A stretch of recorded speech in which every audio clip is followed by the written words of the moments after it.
Dr. Nnamdi Kanu Ohamadike ndị Igbo.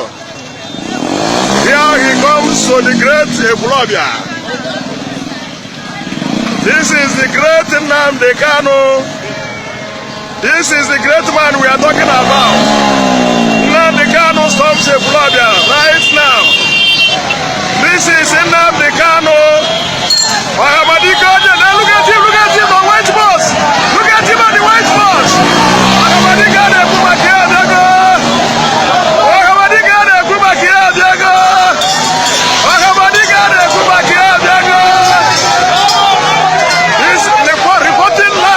Ekwulobia.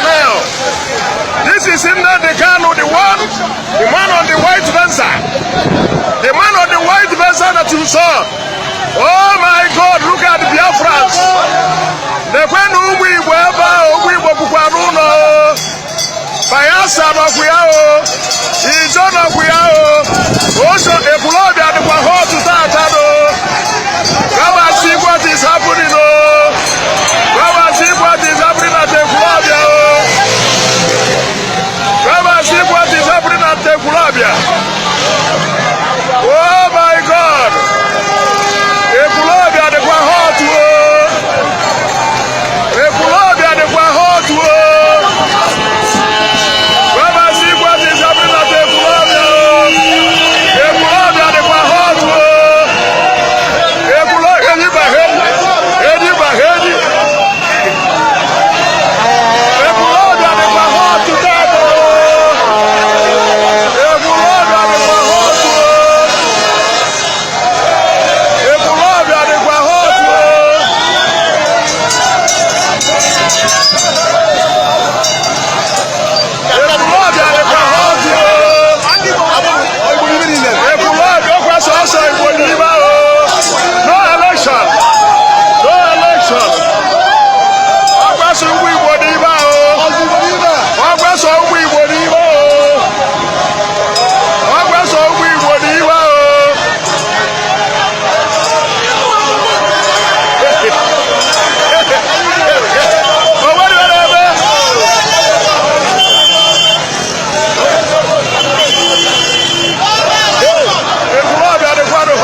Ekwulobia Nnamdi Kanu on a very sweet Venza.